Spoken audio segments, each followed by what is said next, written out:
So we're here with Lady T talking about the pole dance. So continue. Like I don't know nothing about this. And go ahead. Okay.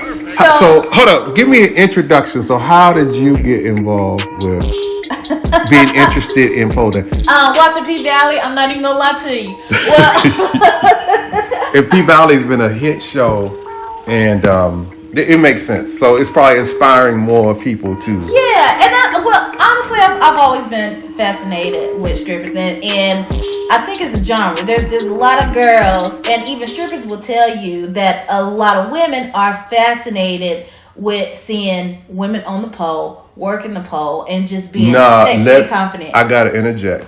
I see art in everything. Yep. And I always thought that stripping was never just that. This goes back to burlesque. Mm-hmm. It automatically separates women from the girls. There's technique in the pole. There is technique in the pole, and so I'm glad that we took the class because then you understand the technique.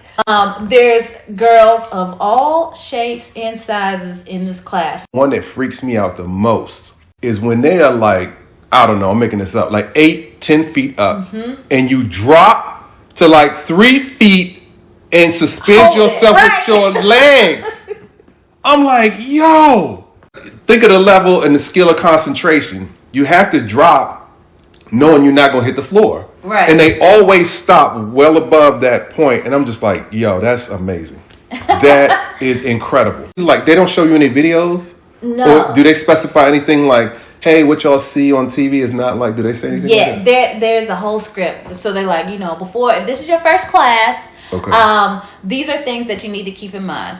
First of all, short shorts or bathing suit is optimal because you need skin to skin. Well, you need your skin to be in contact with the pole. You need to be able to grip the pole with your skin. You're not going to be able to grip it if you got on clothes. You are constantly cleaning the pole, right? Because you clean the pole with alcohol because you need the grip. Right? When a pole gets too oily or too sweaty, you can't even wear lotion or body oils on your skin because you need the friction, right? Okay. And the pole actually is not stiff. It has some movement into it, but you can't really tell until you're actually on the pole. You can see that it has a little bit of twist into it. And I'm an intro, so I am beginners. I'm talking about I'm at level 0, not even level 1, level 0. So what's the highest level? Oh, they get pretty advanced. There's an advanced pole dancing class, and that's for people who, they want to do tricks and do flips and stuff.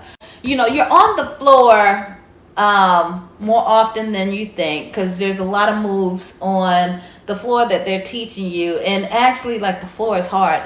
So they suggest, for beginners like me, around the base of the pole. No, you need knee pads. So really, by second class, I had my knee pads. Really?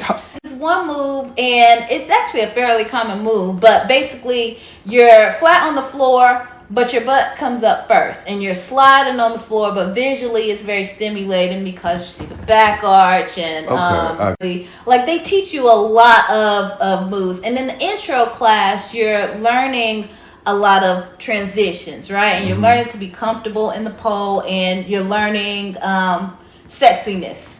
So y'all were constantly looking in the mirror? They encourage you to, especially in the beginning, you have to get comfortable with your movements, and like the key is to be fluid and sexy. So you learn transitions. We learned a couple spins. When I tell you that shit is harder than it looks. Oh God, imagine. Man, it is harder than it looks. I don't think anybody was thinking it looks easy. It's 50% strength and 50% technique, right? So in order for your spin to work, you really just have to have a strong enough grip to hold yourself onto the pole. You're not necessarily holding your body weight because your legs are also on the pole, and what you're doing is using your the weight of your body to spin around the pole, or the momentum of your body to spin around the pole. Because you thinking of all of this, make it one simultaneous fluid movement and motion. That's a lot going on. Trying to be sexy at the same time. And flexibility is also important because what you notice is that your spins look better when your legs are straight, toes are pointed, similar to like regular dancing. Right. Okay, yeah. What's the background of the instructors? Were any of them former strippers? Had they done it? I think they all were former dancers. Because they do all make reference to the club and when they used to dance. You do learn a lot. It's still much harder than it looks, but it is a lot of fun.